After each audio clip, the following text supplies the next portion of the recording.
O áudio que vocês vão ouvir agora é parte do podcast Xadrez Verbal. Caso vocês queiram ouvir mais sobre esse assunto e outros temas de política internacional, é só ir em xadrezverbal.com.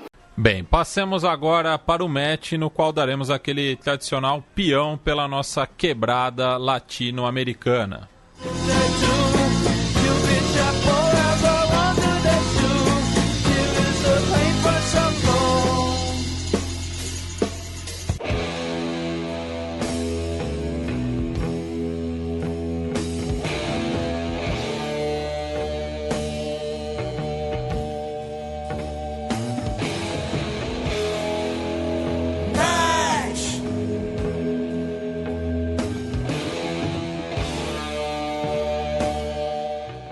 Presidente da Colômbia militariza Cali e 8 departamentos depois de mais de um dia de protestos. Pois é, a situação na Colômbia não mudou muito, não melhorou muito. O militariza, né, é prestar assistência militar do governo executivo, do governo nacional, para a polícia dos departamentos, né? Então, é mandar reforços policiais e militares, né? Ou seja, tropas do exército, para complementarem, auxiliarem as polícias. Segundo o presidente Ivan Duque, ao final de maio, ele não vai tolerar, né, o bloqueio de estradas, e cerca de 7 mil militares serão alocados para a tarefa de desbloquear as vias, tá? Dizendo que não podem existir ilhas de anarquia dentro da Colômbia.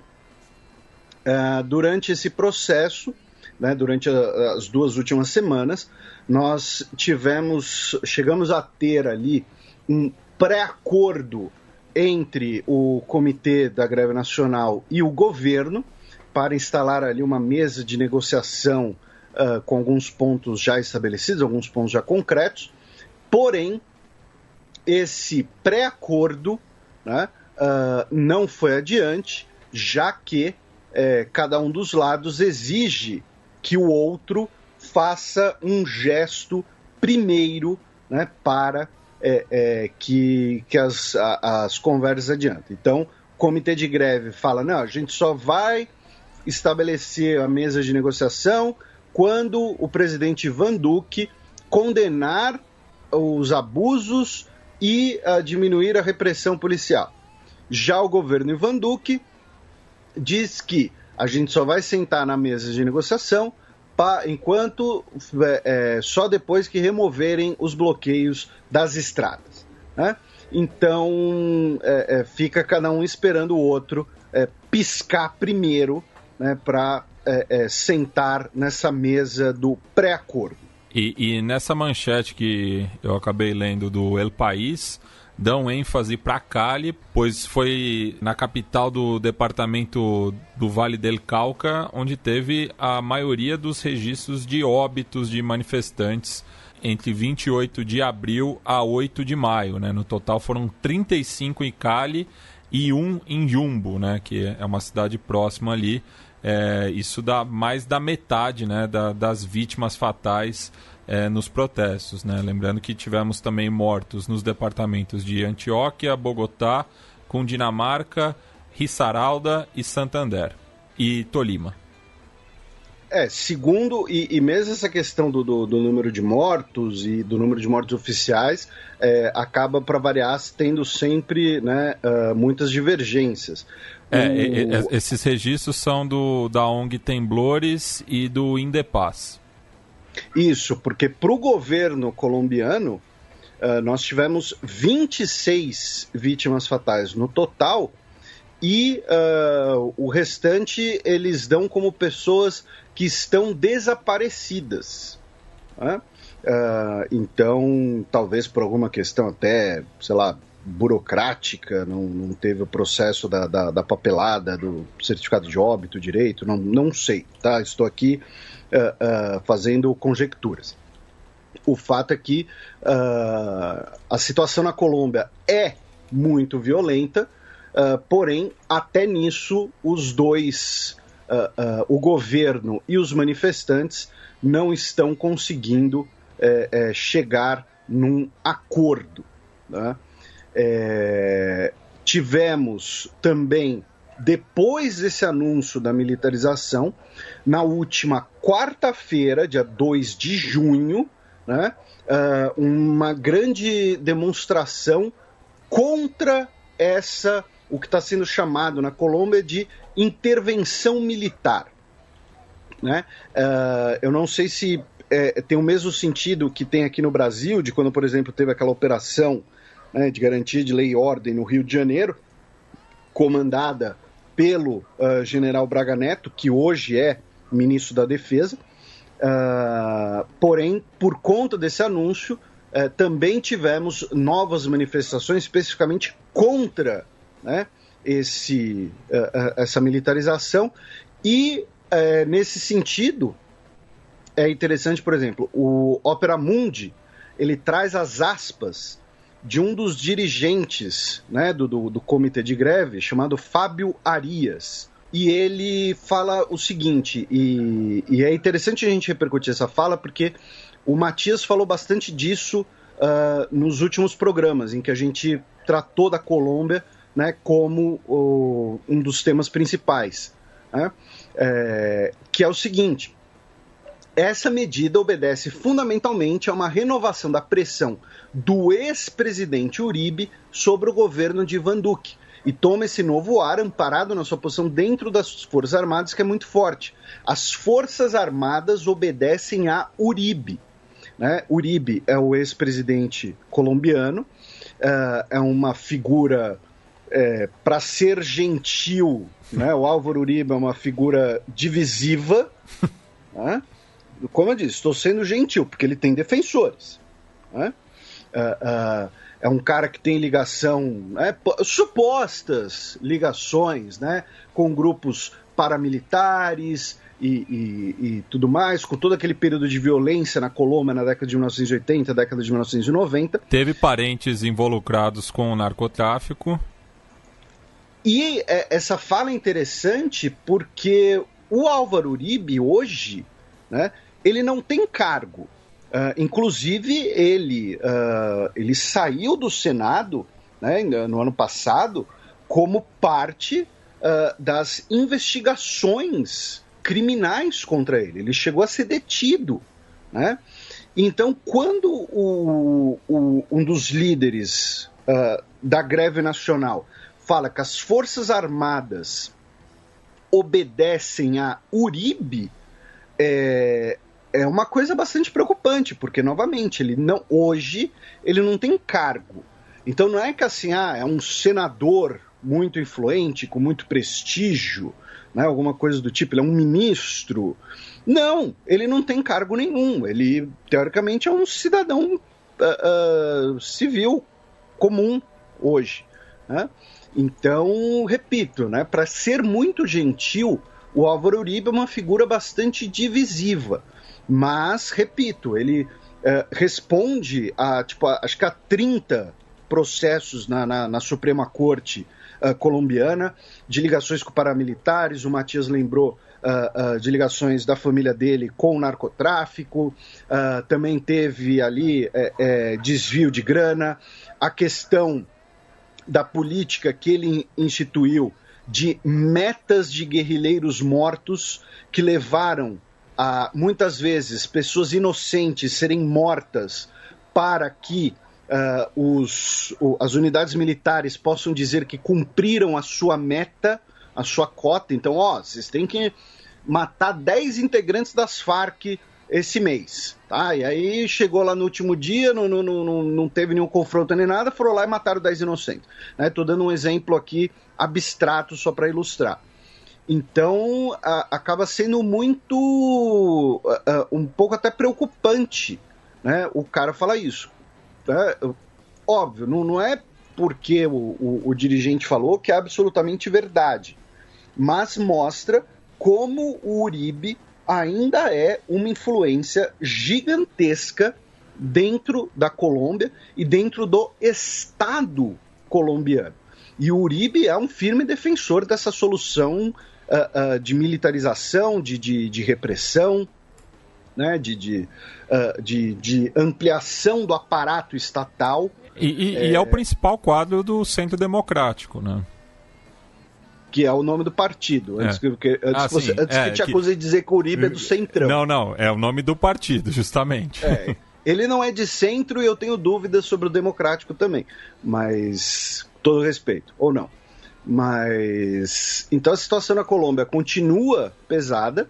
Aí, outra coisa interessante de repercutir foi que no dia 27 de maio, o Senado colombiano rejeitou uma moção de censura contra o ministro da Defesa, o Diego Molano. A oposição apresentou esse projeto e a moção de censura, na prática, seria uma suspensão, tá, do ministro. Não seria necessariamente uma demissão imediata. Poderia levar a uma demissão. Uma forma do parlamento controlar o executivo. E por 69 a 31, o projeto foi rejeitado. Tá? Lembrando que, no caso colombiano, uma coisa que o Matias já mencionou, que a gente mencionou acho que desde o Fronteiras, a polícia colombiana ela também é subordinada ao Ministério da Defesa. Tá? Então, não é como no Brasil, em que, por exemplo, mesmo a Força Nacional, a Polícia Federal, são subordinadas ao Ministério da Justiça ou da Segurança Pública. Lá são subordinadas ao Ministro da Defesa. Tá? Então, a situação colombiana continua grave, continua feia. Outro evento que acabou também repercutindo bastante, especialmente como uma crítica aos bloqueios, foi o fato de que 2 bebês que tiveram nascimentos complicados, tá, faleceram porque as ambulâncias acabaram não conseguindo chegar a tempo nos hospitais devido aos bloqueios.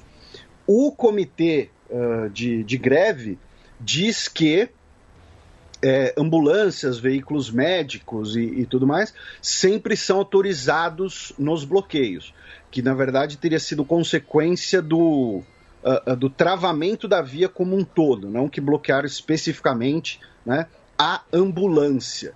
Tá? E os 2 bebês faleceram, tá? Só, no caso não tenha ficado claro, porque as ambulâncias não conseguiram chegar a tempo. Isso também acabou repercutindo bastante na Colômbia contra, nesse caso, os manifestantes. Tá? Então, a situação continua tensa, para dizer o mínimo. Bem, e cabe lembrar também que a Copa América acabou saindo da Colômbia por conta dos protestos políticos, mas também a gente tem observado uma ascensão da curva de novos casos a partir do dia 21 de maio, sendo que desde o dia 25 tem batido o recorde de novos casos dia a dia, no que é a terceira onda, né, no país vizinho, e mesmo assim o presidente da Federação Colombiana, junto ao alcalde de Barranquilla, estão com um plano de que a partida entre Colômbia e Argentina na próxima terça-feira, pelas eliminatórias sul-americanas, conte com um público reduzido. Isso levando em conta os familiares de jogadores, patrocinadores e aqueles que adquiriram um pacote antes da pandemia,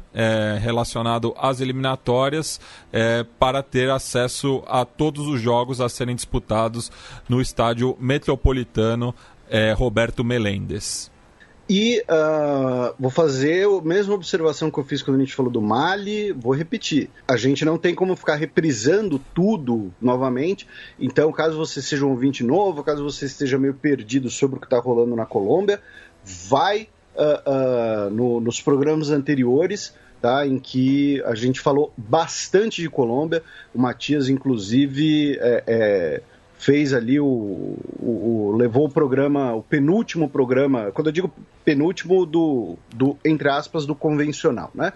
Levou o penúltimo programa nas costas. A gente teve um bloco somente sobre Colômbia, né? O cheque naquela ocasião. E aí da Colômbia, meu caro Matias, nós vamos para o Equador, apenas para repercutir, né, que o Guilherme Lasso foi empossado como novo presidente do país, com a presença do presidente brasileiro Jair Bolsonaro. Que foi um dos poucos chefes de Estado que foram, né?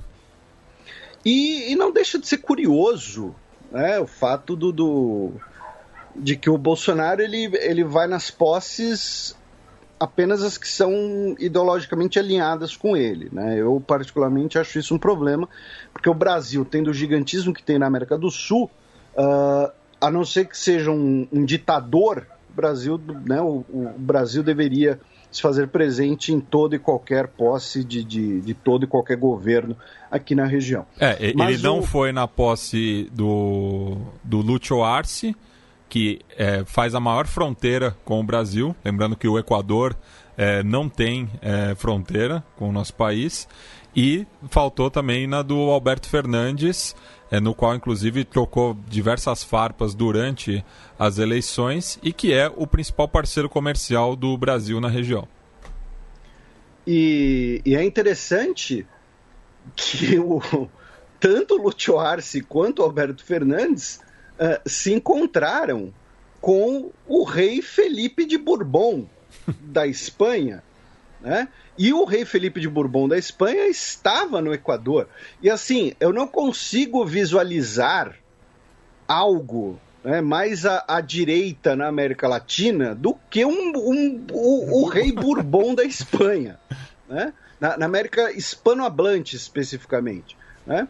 Então assim, se o rei Felipe de Bourbon foi na posse do Lúcio Arce, cara, tá liberado. Ninguém vai achar que você é comunista, entendeu?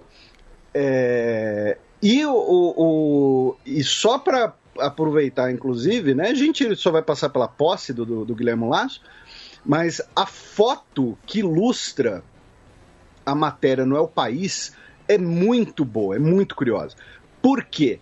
O Guilherme Lasso tá no centro ali do que seria a varanda, né, do Palácio Presidencial, com a faixa presidencial, e do lado esquerdo dele está o presidente brasileiro, Jair Bolsonaro, que levanta a mão dele, e é um gesto que pode ser interpretado, né, como, né, eu estou aqui consagrando ele.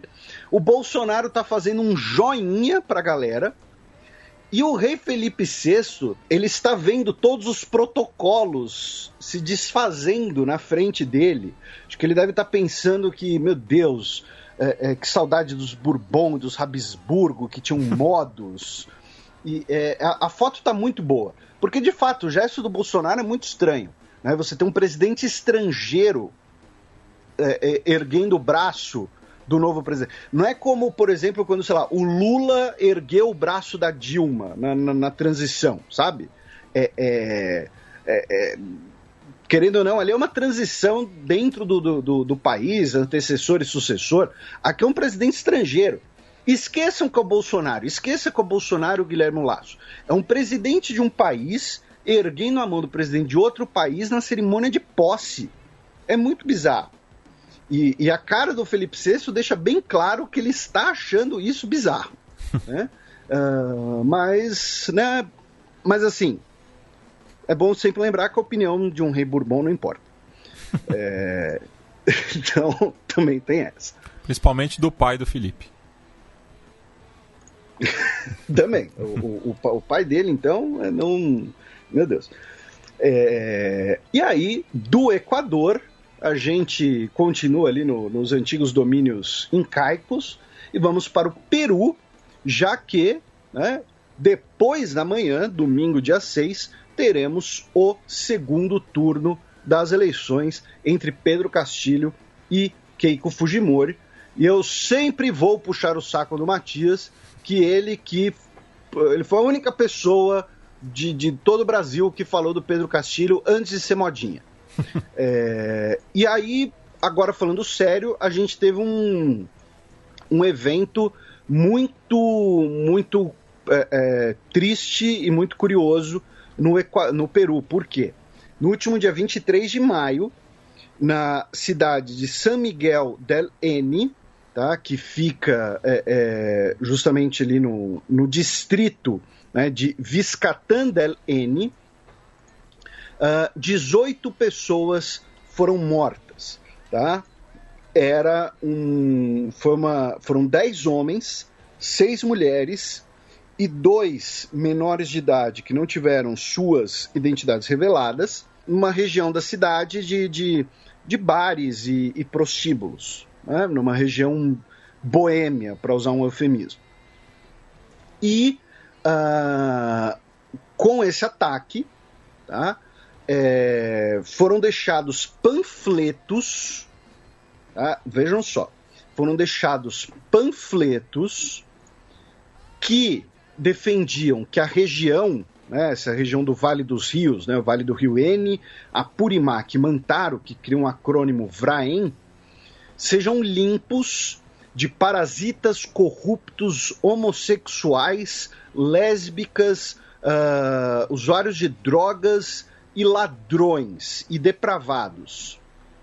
E esses panfletos que estavam juntos dos corpos têm a foice e o martelo e teriam sido assinados pelo Partido Comunista Militarizado do Peru, que é uma organização, não é nenhum partido institucionalizado, é uma organização maoísta que se coloca como sucessora do Sendero Luminoso. Por que isso acaba sendo muito curioso, né? Porque o candidato Pedro Castilho, né, ele é frequentemente acusado, e a gente repercutiu isso aqui quando a gente falou de eleições peruanas, de ser ligado ao Sendero Luminoso, que era uma milícia maoísta, operação especialmente no sul do Peru, né, em regiões rurais e indígenas, considerado um grupo terrorista pelo governo peruano e cujo combate ao Sendero Luminoso era uma das principais bandeiras da ditadura do Alberto Fujimori. Mas cabe lembrar que surge antes da ascensão do Fujimorismo, né? Ele surge na década de 60, mas começa a ter uma projeção no começo dos anos 80.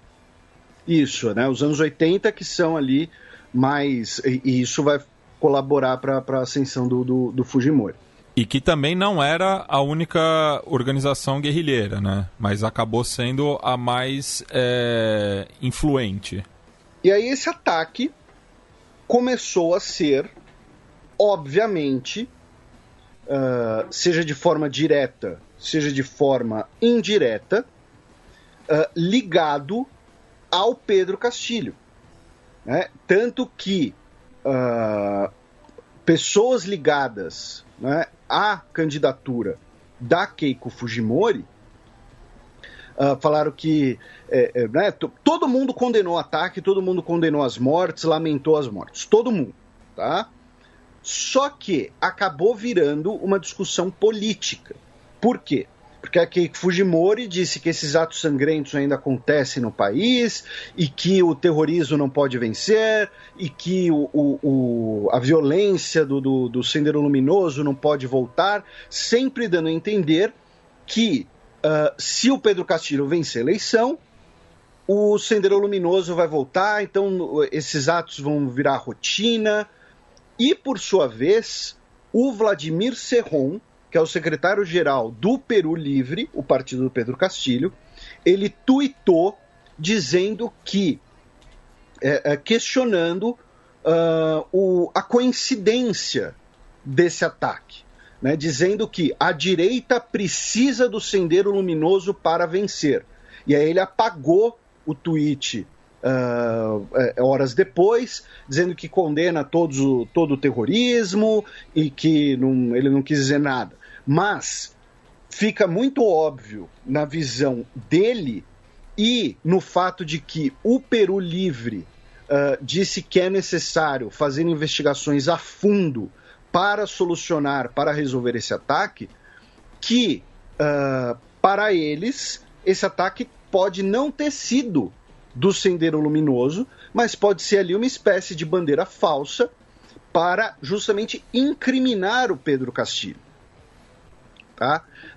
E é interessante lembrar que o mais recente ataque grande do Sendero Luminoso havia sido na época das eleições de 2016, né, contra a comitiva do então presidente Ollantaytamala, que deixou 11 pessoas mortas ali, do pessoal da segurança do presidente e tal. 2 semanas antes desse atentado, desse ataque que ocorreu agora em maio, a camarada Vilma, que é uma das líderes do Partido Comunista Militarizado, pediu por um boicote das eleições, dizendo que qualquer um que votar na Keiko Fujimori ou no Ollantaytamala estarão votando em inimigos diretos da organização e serão cúmplices de genocídio e de corrupção. Então, viram um prato cheio para questionamentos. Então, assim, a gente pode fazer várias hipóteses. A primeira foi que, de fato, foi o Partido Comunista Militarizado que realizou o ataque, que reivindicou o ataque. E aí, por que eles fizeram isso nesse período, nesse momento? Porque eles saberiam que fazer esse tipo de coisa agora favoreceria a candidatura da Keiko Fujimori. Então, talvez, para justamente radicalizar o governo peruano, para tentarem se beneficiar dessa também radicalização, já que a Keiko Fujimori é herdeira, né, de um criminoso contra a humanidade, o Alberto Fujimori, pai dela, que ainda não está sentado no colo do capeta, mas estará um dia. A segunda hipótese é que não foram eles, foi alguém querendo incriminar. Um false flag. E justamente para incriminar o Pedro Castilho e beneficiar a Keiko Fujimori. Pode ter sido até, por exemplo, um ataque criminoso de criminosos, entre aspas, comuns. Sei lá, briga de gangue, briga de disputa entre facções ali do crime organizado, porque era uma zona de prostíbulos e de, enfim, né, como eu disse, a zona boêmia no eufemismo, e aí jogaram os panfletos ali para se livrarem da investigação, tal, para desviar a investigação. Tem 500 hipóteses, 200 hipóteses diferentes. O fato é algo que vai afetar as eleições, porque o ato já ocorreu. Independente da gente solucionar quem foi, e é importante solucionar quem foi, mas independente disso, nós temos esse fato, esse ato, e que afeta o comportamento eleitoral, afeta o raciocínio eleitoral das pessoas. As Forças Armadas peruanas, via a ministra da Defesa, Núria Esparche, afirmaram que o ataque foi sim realizado, né, pelo Partido Comunista Militarizado, tá? Eles corroboraram essa possibilidade, e não imagino que talvez com mais, espero inclusive, né, com mais evidências do que apenas os panfletos, tá? E aí, olha só, meu caro Matias, eu falei do tweet do secretário-geral, mas o próprio Partido Peru Livre também tuitou: nosso partido condena qualquer ato terrorista, como ocorrido no Vraém, né, a região dos Vales dos Rios. Os crimes que antecedem as eleições nesta área estão, infelizmente, a tornar-se uma tradição com objetivos políticos claros a favor da direita. Né? Então, é o quê? É um Rio Centro peruano? Né? Então, assim, é um evento muito, muito complicado e que, na minha, aí entra uma perspectiva própria, tá? Agora não é mais fato, nem... De qualquer maneira, vai manchar o resultado eleitoral. Por quê? Porque se o Pedro Castilho ganhar, a Keiko Fujimori vai falar: ó lá, o terrorismo venceu, o país vai ceder o Sendero Luminoso, não vou aceitar esses resultados. E que tem sido a principal bandeira de campanha dela, né? Que é um voto contra o comunismo. Exatamente. E se a Keiko Fujimori vencer, os partidários do Pedro Castilho vão falar: ó lá, só venceu por conta lá daquele atentado, é o incêndio no Reichstag de novo. Só venceu lá por conta daquela história mal contada lá que o pessoal morreu. Essa vai ser a justificativa. E o voto no Castilho também é um voto contra a corrupção e o fujimorismo, né? Que eu até estava ouvindo alguns politólogos sobre isso, dizendo que o antifujimorismo, que na verdade é a maior força política no Peru, né? Porque ganhou as últimas 2 eleições, ambas de maneira bem apertada, né? O Ollanta Humala ganhou com 51,45% dos votos válidos, enquanto que o Pedro Pablo Kuczynski, o popular Pepeca, ganhou com 50,12% dos votos válidos. Então, o fujimorismo, ele ainda é um movimento bastante relevante na política peruana. Não à toa a Keiko está indo para a sua 3ª eleição com chances de ganhar, mas tem um rechaço muito grande também por conta, né, do período de exceção, no qual ela acaba sendo uma representante não só pelo sobrenome que ela carrega, mas como a gente sempre lembra, ela foi primeira-dama porque a mãe dela se separou do pai e denunciou que foi torturada, ameaçada, enfim, e nisso ela acabou sendo automaticamente colocada como primeira-dama, no que é um cargo simbólico, mas tem algumas funções de governança, né? E as pesquisas estão basicamente empatadas, tecnicamente empatadas. Lembrando que pela legislação peruana, as pesquisas só podem ser divulgadas até uma semana antes das eleições. Então a gente não vai ter uma mudança nesse quadro. E agora, meu caro Matias, eu vou te fazer um pedido. Não vai ser indiscreto porque foi um post público.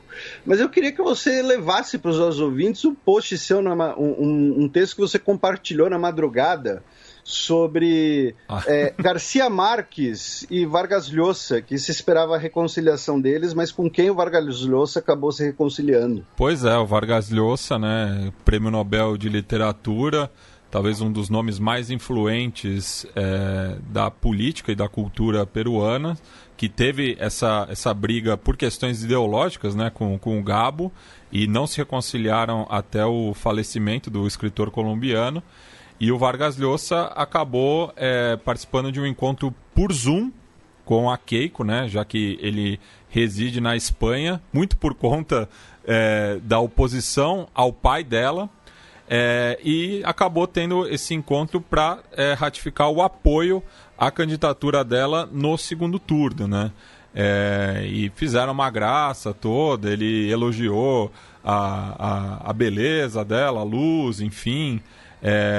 Então acabou virando aí, né, de última hora um cabo eleitoral importante para Keiko, ainda mais por conta dessa disputa que ele teve com o Alberto Fujimori, lembrando que ele foi derrotado, né, nas eleições presidenciais de 1990, né, perdendo por uma larga margem, né. O Fujimori ganhou com 62,32% dos votos válidos. E ele que, né, teve aí uma rixa pessoal com o Garcia Marques, né, outro grande escritor hispânico, né, em idioma espanhol, nesse caso colombiano, né, teve até soco na história e tal. E pois e o Garcia Marques morreu, eles não fizeram nenhuma reconciliação, mas deu tempo de fazer reconciliação com o Fujimorismo. Meu Deus, que fase, Vargas Llosa. Isso porque o Vargas Llosa, nas últimas 2 eleições, votou contra a Keiko, né? No caso, não lembro se ele declarou o voto para o Ollanta Humala e para o Pepeca, mas ele declarou que não votaria na Keiko, né? Justamente por entender esse continuismo, né? Contra o Pepeca, que eu me lembro, acho que ele declarou voto, sim. Só me falha a memória, mas acho que do Ollanta, não. E também teve uma disputa simbólica, né?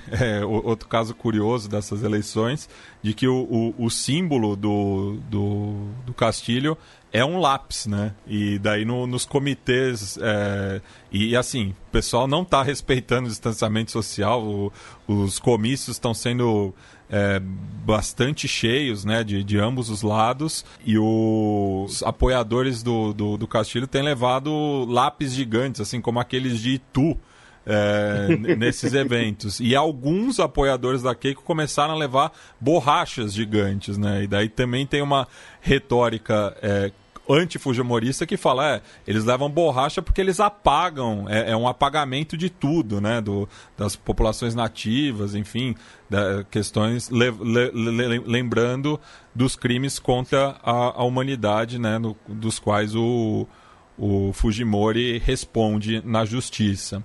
E teve uma outra questão também em relação à camisa da seleção peruana, que a gente comentou brevemente nos últimos programas. Fizeram até uma montagem, né, com a camisa da seleção peruana, só que em vez do vermelho com o laranja, né, que é a cor do partido fundado pela Keiko, enquanto que o Pedro Castilho está utilizando a camisa não com patrocínio da Marathon, né, que é uma empresa estrangeira, mas sim com a marca Peru, né, porque a gente destaca isso no Fronteiras Invisíveis do Futebol sobre o país andino, de que o turismo é tão importante para a economia peruana que criou-se uma marca do país, né? Então o Pedro Castilho tem utilizado essa marca como símbolo de campanha dele, já que a Keiko tem utilizado a camisa da seleção peruana e recebeu apoio de alguns dos jogadores da seleção,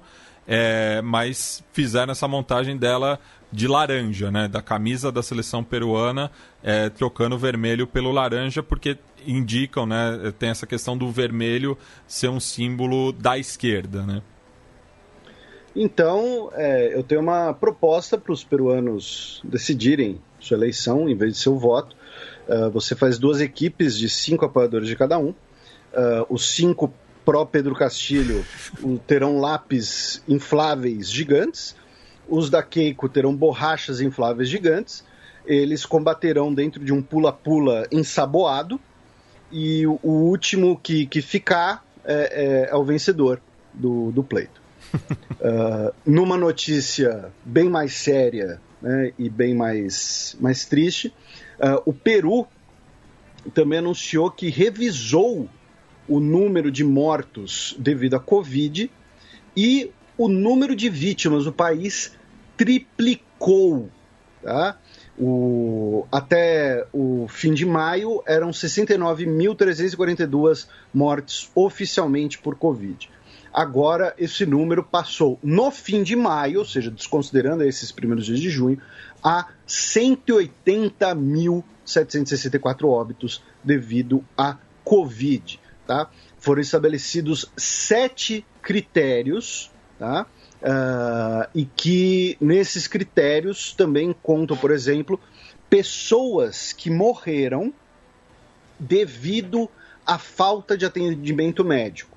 Tá?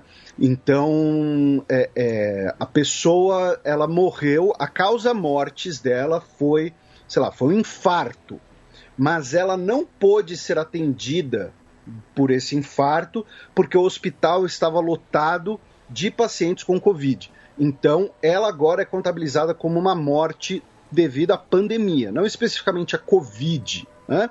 Mas devido à pandemia como um todo. Tá? Então, como eu disse, esse número acaba praticamente triplicando. Tá?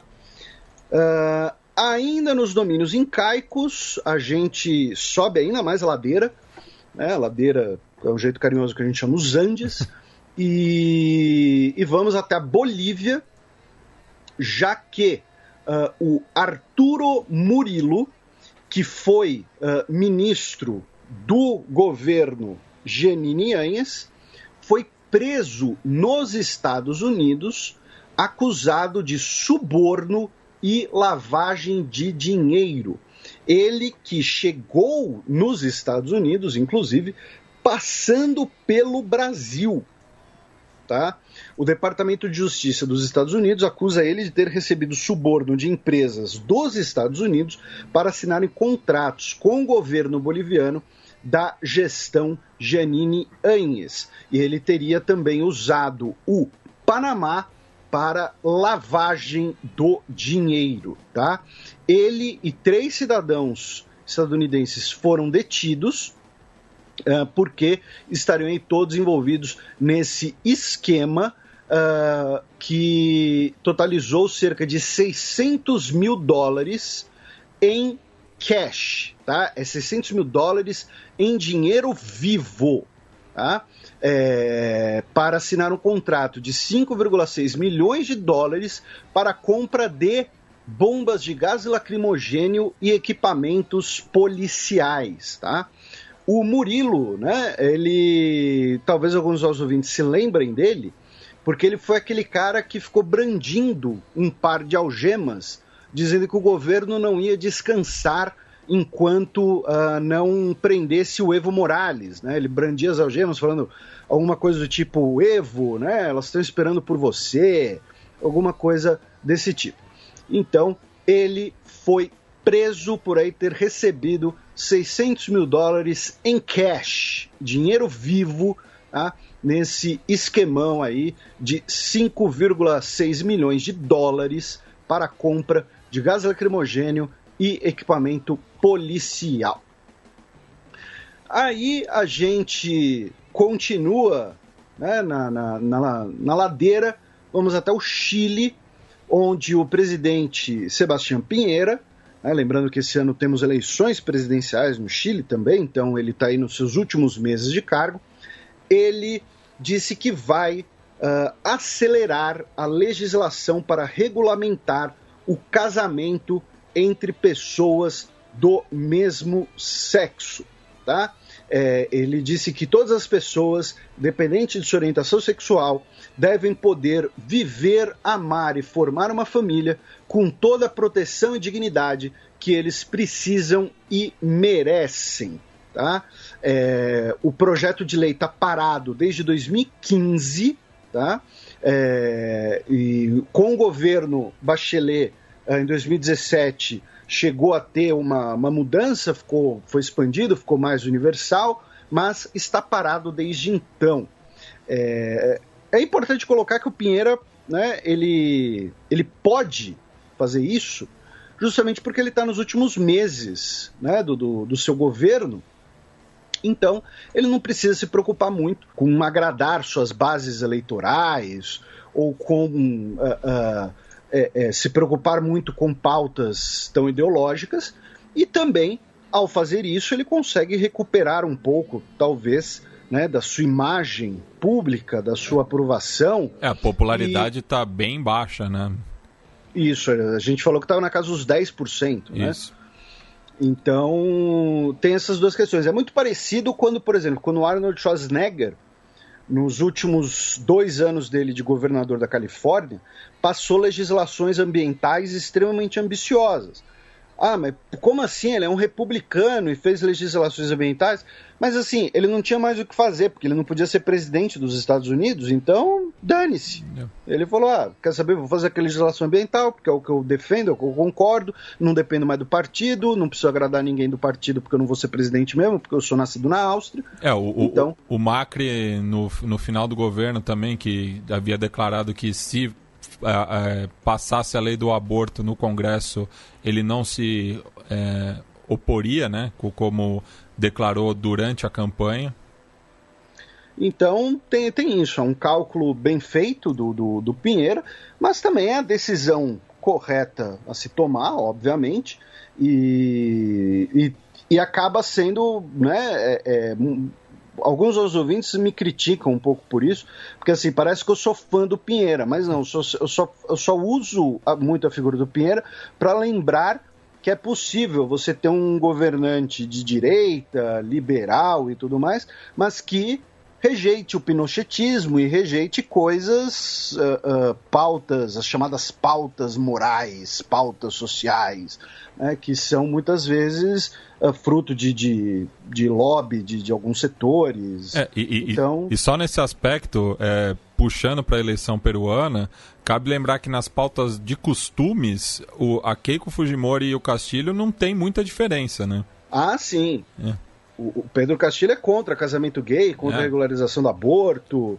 Ele é um esquerdista conservador, vamos dizer assim. É que nem quando, por exemplo, fala a esquerda é a favor das drogas. Um dos países que mais fez campanha por abstenção alcoólica foi a União Soviética. Pois é. Todo mundo já deve ter visto na internet e tal, aqueles pôsteres soviéticos, de propaganda soviética, e eles faziam várias campanhas defendendo abstenção, ou digamos assim, consumo consciente, né? Você não... geralmente tá escrito HET, né? H-E-T. Justamente, né? Tipo, negar, né? Isso, não beba vodka e tal.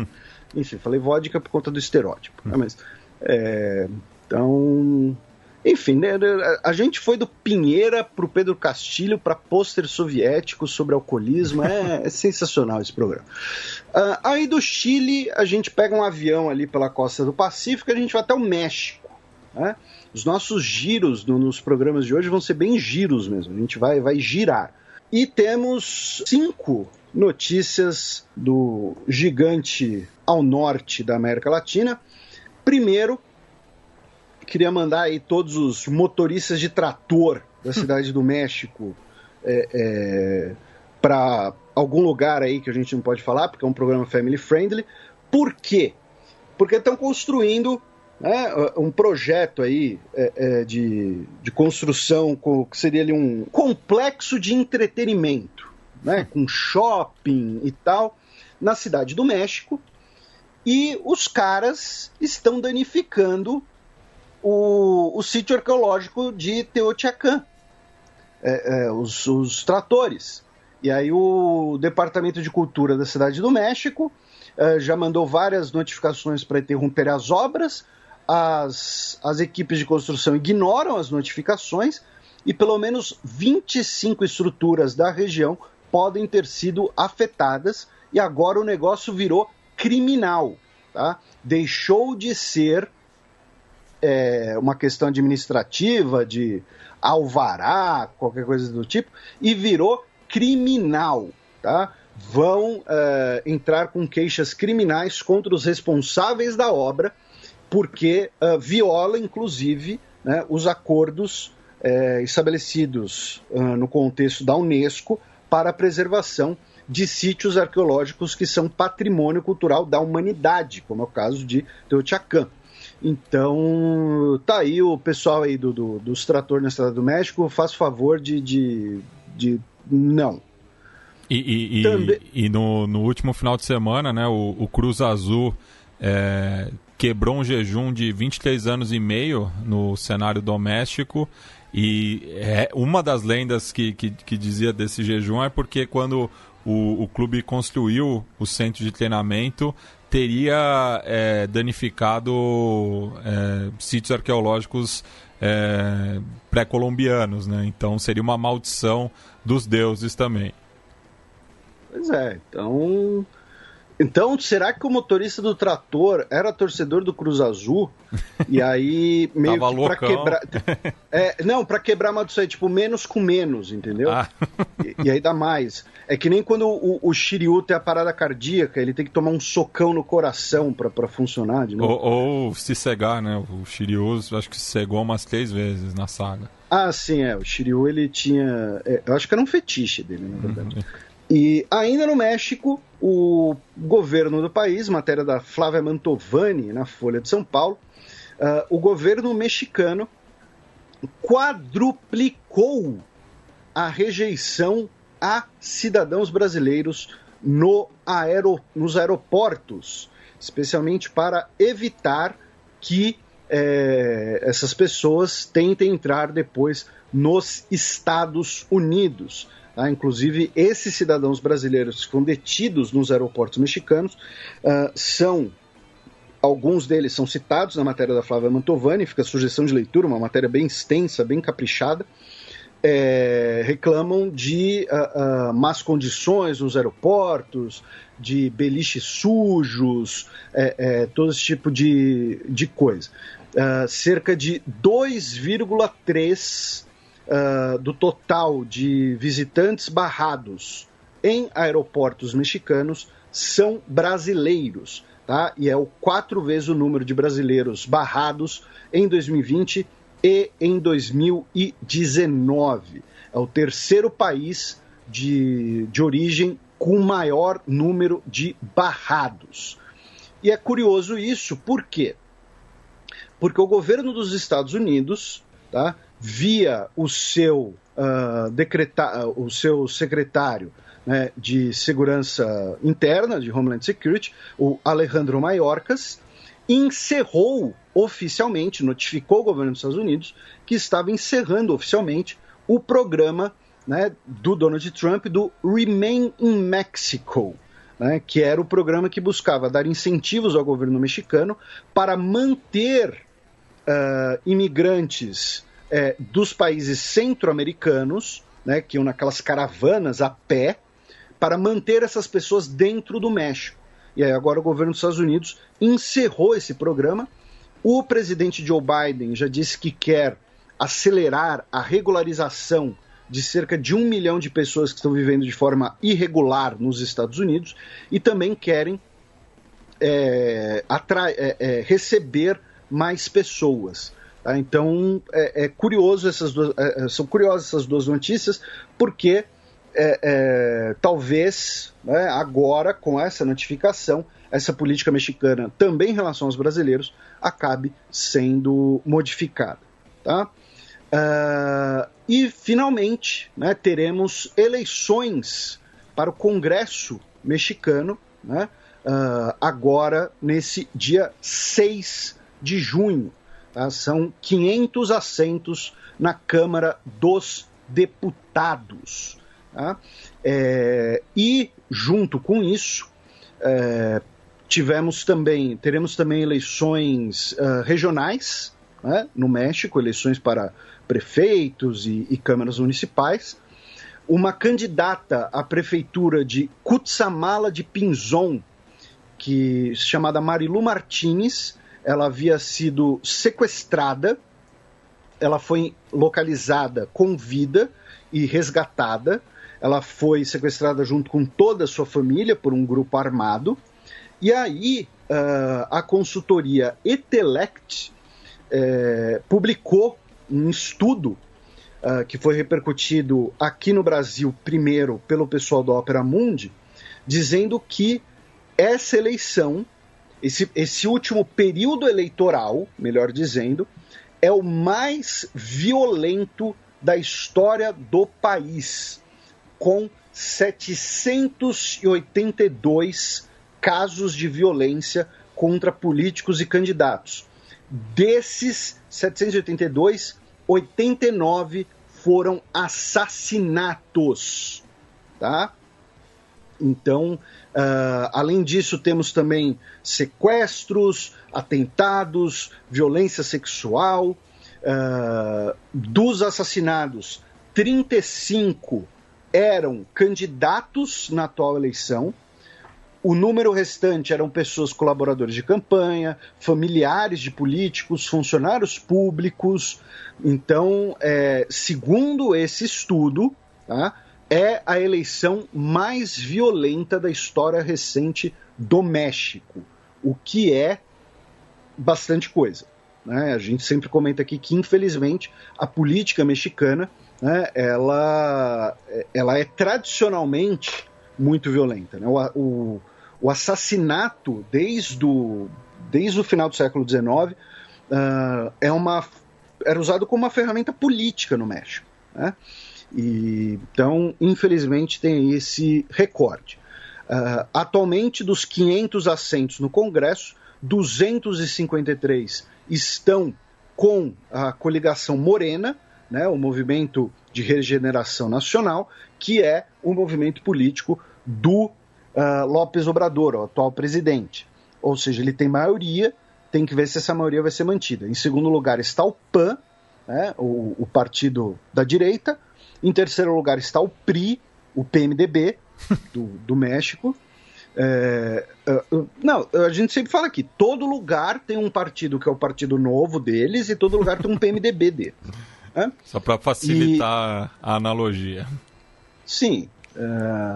Em quarto lugar está o Partido Trabalhista, que é conhecido pela sigla PT, e em quinto lugar está o Movimento Ciudadano, né, que é um movimento ali, é o novo do México.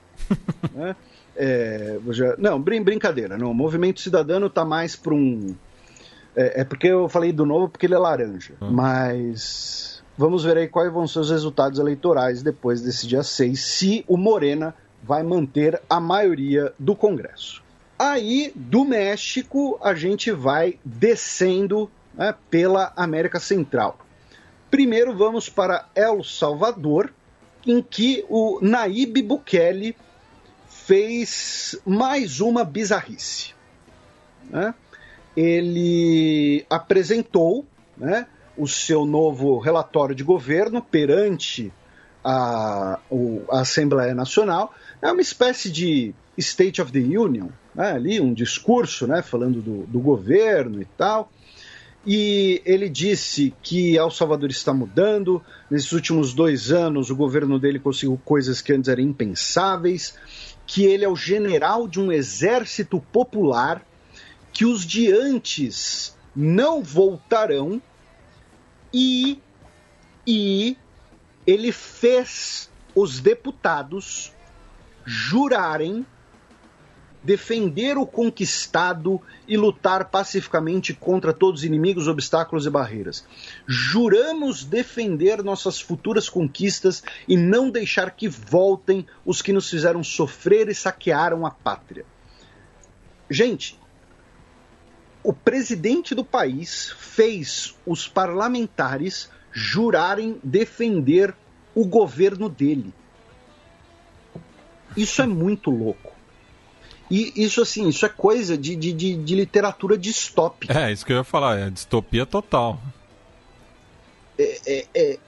Assim, vocês visualizem, né, o Joe Biden fazendo todo o Congresso dos Estados Unidos jurar defender o governo Joe Biden.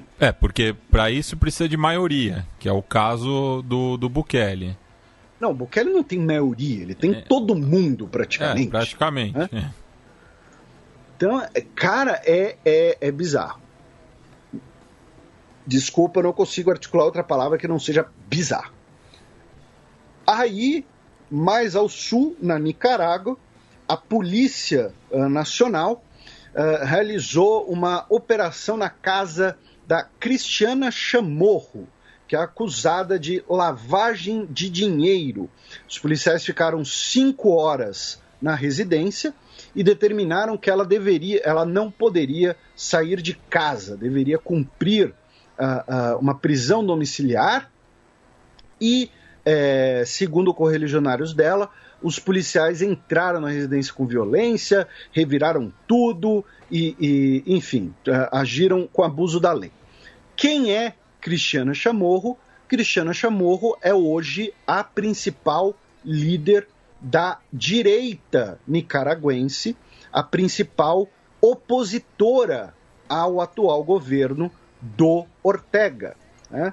A gente falou bastante do Ortega, foi 2016, 2017, acho.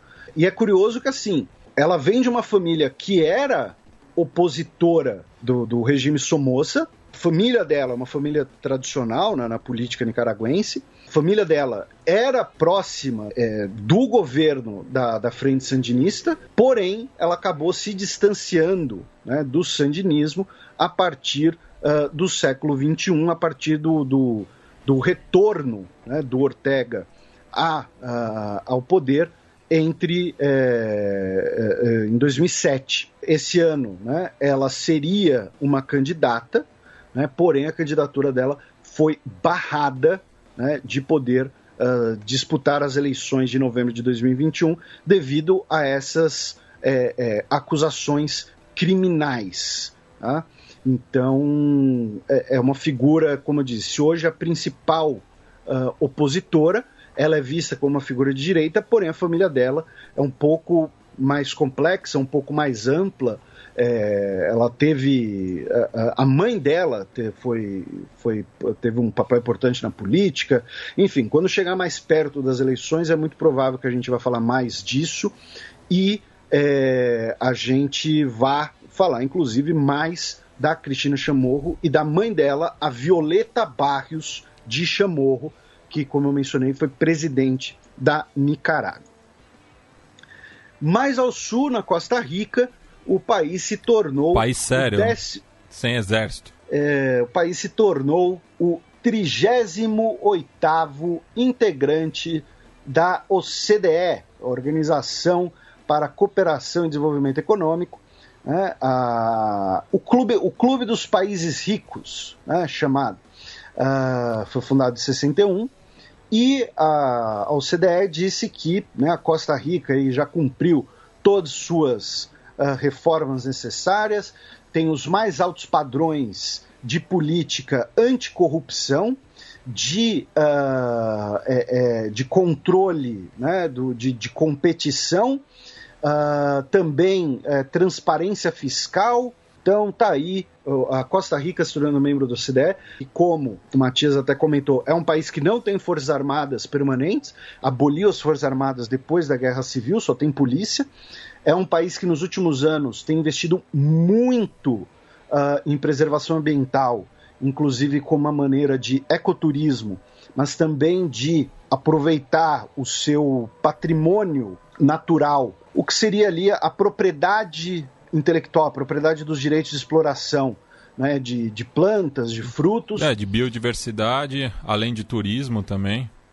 Isso, é um país que quer se tornar o primeiro país americano a neutralizar suas emissões de carbono. Então tá aí, Costa Rica se tornando membro do OCDE. E é interessante o negócio dos mecanismos de corrupção, porque o governo brasileiro, o Brasil, embora teoricamente queira ser um membro do OCDE, aquelas últimas reformas do governo Jair Bolsonaro sobre COAF, sobre encerramento da Lava Jato e tal, foram interpretados pelo OCDE como um retrocesso. Tá? Então, também é interessante, né? Um dos propósitos da gente acompanhar o noticiário internacional é ver o que os outros países estão fazendo e como isso tem sido recebido no restante do globo. Então, se, né, o nosso ouvinte, ou a nossa ouvinte, interpretar como entrar no OCDE como uma coisa boa, então a Costa Rica fez uma coisa boa. Para fazer essa coisa boa, ela fez algo que o governo brasileiro desfez. Tá? Então, caso o nosso ouvinte não considere entrar no OCDE uma coisa boa, ou, enfim, não faça diferença, então, tudo bem. Né? Cada um é cada um, a gente tem dezenas de milhares de ouvintes, cada um é um indivíduo único e mágico e exclusivo e gratiluz. E lembrando que a gente tem um Fronteiras Invisíveis do Futebol sobre a Costa Rica, né, que a gente gravou em 2018, por conta justamente do confronto com o Brasil pela Copa do Mundo. Isso, e a Costa Rica que teve ali o seu, né, um período ali, né, que foi, de certa forma, habitué em Copas do Mundo, né? Teve na Copa do Mundo 2006. 2002 também, enfrentou o Brasil. Isso, 2002, 2006, e aí 2014... E 2018, quero dizer. E em 90 também enfrentou o Brasil, foram 3 confrontos. O símbolo, né, primeiro era o Paulo Anchope, aquele centroavantão, e nos últimos anos o Keylor Navas, que é um cara extremamente injustiçado, né? Um cara que, justamente, acho que ele não tem maior relevância, maior alcance. Porque ele é centro-americano. Centro-americano. Por ser de um país sem peso. Porque, assim, se o De Gea é goleiro do Manchester United, o Keylor Navas, assim... O Keylor Navas, se amarrar um braço atrás das costas, ele ainda é melhor que o De Gea. Todo respeito aí, mas, enfim... ou não. Aí da Costa Rica a gente pula a Colômbia, que a gente já falou, né? Vamos para Venezuela, onde o Maduro disse que o diálogo com a oposição, né, para as vindouras eleições tem que passar pela suspensão imediata de todas as sanções e medidas coercitivas unilaterais e a devolução das contas bancárias da PDVSA e do Banco Central da Venezuela. Lembrando que, no processo atual, o Maduro e o Guaidó estão negociando com mediação da Noruega, né? Foi um processo que começou lá no ano passado ainda e que ficou paralisado porque ficaram esperando, né, a eleição nos Estados Unidos, e aparentemente o governo Joe Biden está disposto a negociar. A gente comentou isso em programas recentes, sobre a questão das contas bancárias, né, apenas relembrando. Tem alguns bilhões de dólares, inclusive em ouro, né, da Venezuela em bancos estrangeiros, especialmente no Banco da Inglaterra, e o governo venezuelano não tem acesso a esses recursos. Por quê? Porque, por exemplo, o governo britânico reconhece o Guaidó como legítimo representante. Então, eles falam, não, o Maduro não pode cessar isso aqui. O Maduro não é o representante legítimo da Venezuela. Só que, ao mesmo tempo, também não deixa o Guaidó acessar, porque o Guaidó, não teria muito o que fazer com o dinheiro. Aí teve até aquele acordo que poderiam usar para comprar insumos contra a pandemia e tal, mas ainda tem muito dinheiro da Venezuela paralisado no estrangeiro. Então, Maduro simplesmente falou que a condição é essa. Aí, da Venezuela, vamos aqui para o nosso querido Brasil. E a gente não cansa de falar dele e da sua barba, da sua gagueira, da sua dicção.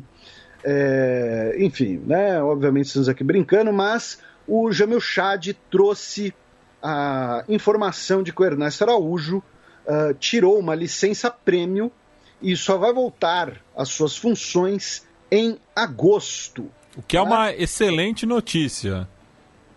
São 90 dias sem o Ernesto Araújo fazer nada pela diplomacia brasileira. O ruim é que ele está ganhando por isso. Exatamente, 3 meses com salário. Tá? 3 vezes de licença-prêmio. E ó que esse salário de diplomata não é pequeno não, né? Eu achei que a mamata tinha acabado. Mas nesse caso, assim, vamos só colocar em perspectiva, não dá para dizer que a culpa, né, é do Ernesto Araújo. Sim, é do sistema. Que o sistema é foda, parceiro, já diria Capitão Nascimento. É a licença-prêmio por assuidade, né, que algumas carreiras têm, que se você não faltar, ou seja, se você cumprir com sua obrigação, você pode tirar aí licenças remuneradas e tal. Isso também tem no judiciário, por exemplo, e tal. Enfim, eu sou contra porque eu sou a favor de cada um ser o seu próprio empreendedor. Mas, então, o Ernesto Araújo vai ficar aí 3 meses recebendo para não trabalhar. Espero que ele descanse, né, espera a cabeça. Certamente ele vai pensar aí se vai tentar carreira como carreira partidária, eleitoral. Certamente vai pensar aí que a Terra é redonda. Espero que ele bote um pouco de juízo na cabeça dele, né, que ele volte, né, que ele possa encantar o Brasil, né, com sua erudição. Também em relação ao Brasil não, aqui uma coisa que a gente até comentou, né, no programa com o Átila, e a gente vai comentar também mais adiante, mas o Brasil não fez parte da cúpula das vacinas na OMS, que reuniu as economias do G20 e os chefes de outras organizações multilaterais. Tá? O Bolsonaro não esteve presente, né?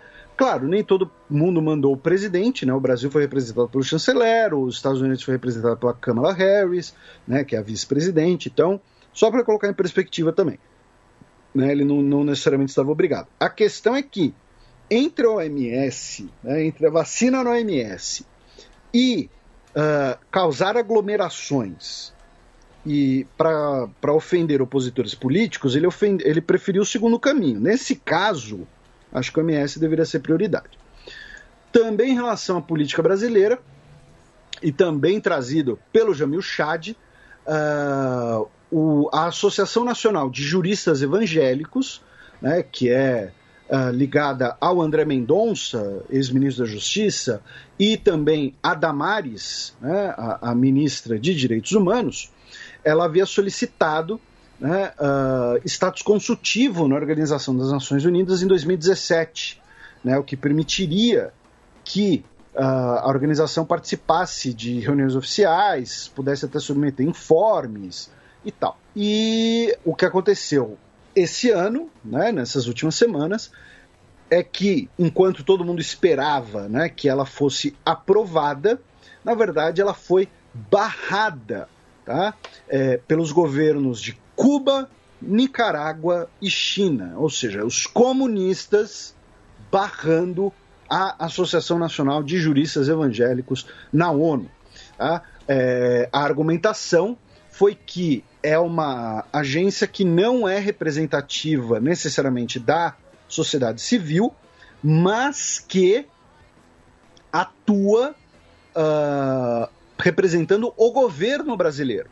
Né? Porque a ideia de você colocar organizações com status consultivo é você falar, você tem o governo brasileiro, mas além do governo brasileiro, você também tem, sei lá, o Instituto Sou da Paz, você tem, sei lá, CNBB, você tem a OAB, a Ordem dos Advogados, você tem associações de imigrantes, de refugiados, você tem associações de classe, sei lá. E aí, quando o Brasil for uma discussão, for um tema a ser debatido, você tem a Conectas, por exemplo, né, ONG de Direitos Humanos.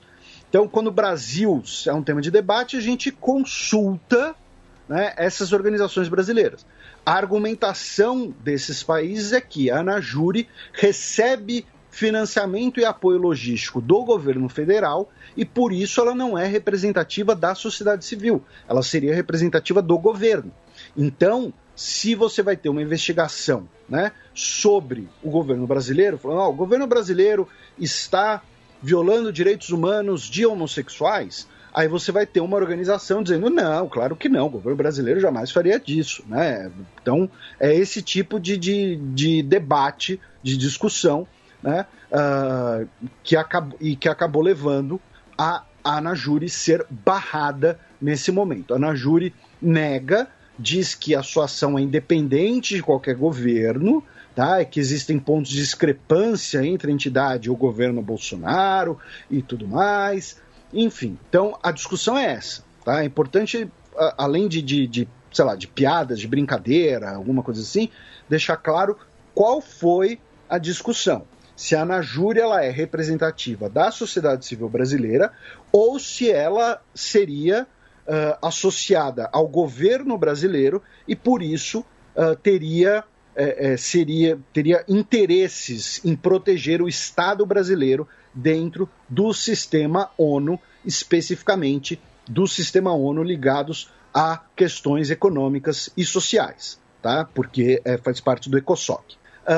Também em relação ao Brasil, apenas aqui sugerir a leitura, uma matéria muito legal, muito sensível, do Matheus Rocha, na Folha de São Paulo, que ele conta um pouco do Lucien Arouagan, que é um marfinense que veio para o Brasil, né? Ele fugiu da Guerra Civil Marfinense em 2013, né? Veio para o Brasil e, aos 36 anos de idade, se tornou o primeiro doutor em Relações Internacionais pela UERJ, né, Universidade do Estado do Rio de Janeiro, que tem doutorado em RI desde 2016. Tá?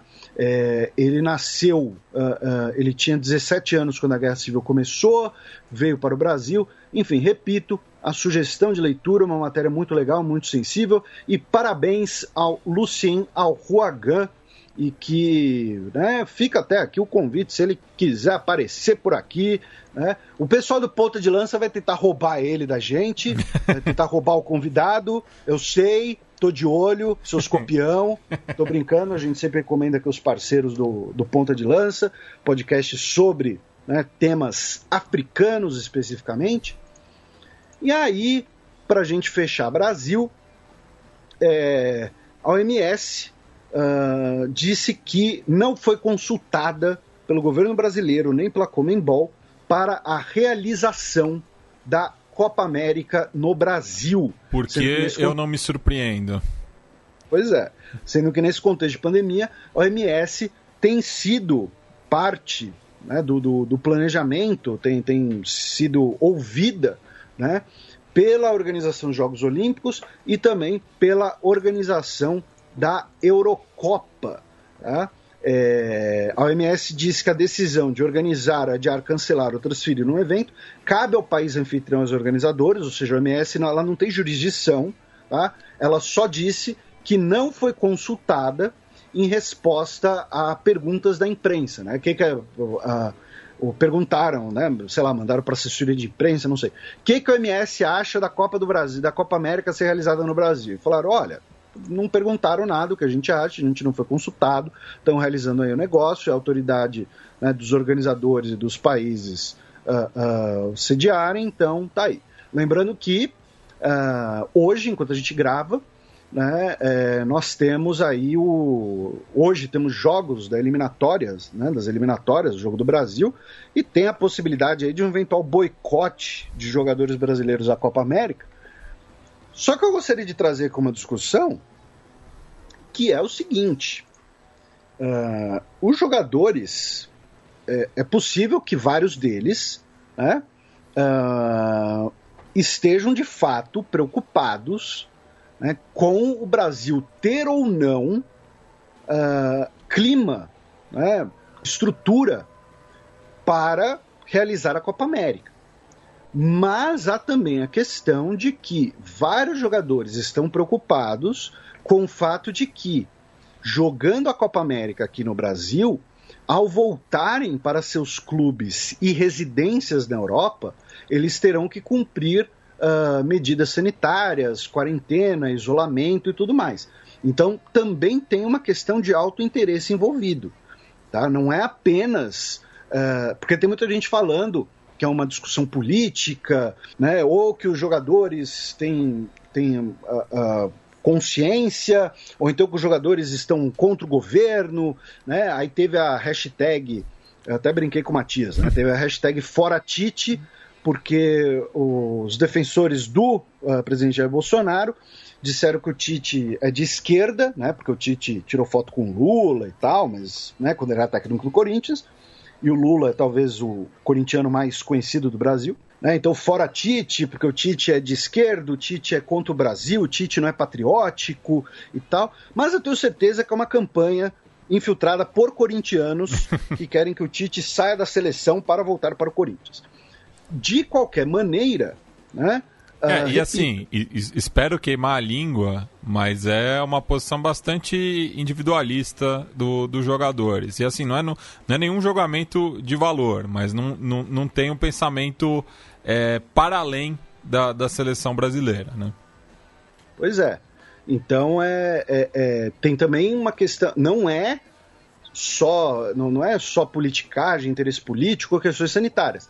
Também tem questões de alto interesse, como a gente falou, né, de quarentenas e tal, também questões de patrocínios, né? Então, se o jogador que, né, sei lá, se ele fizer o gol na Copa América, ele recebe um bônus ou não do patrocinador dele da chuteira, alguma coisa desse tipo. Ou então, se ele recusar, ele tem que pagar uma multa. Enfim. Então, também tem isso. Tanto que as notícias de hoje, tá, no site da ESPN, olhando assim bem por cima, é de que o proposto boicote não avançou.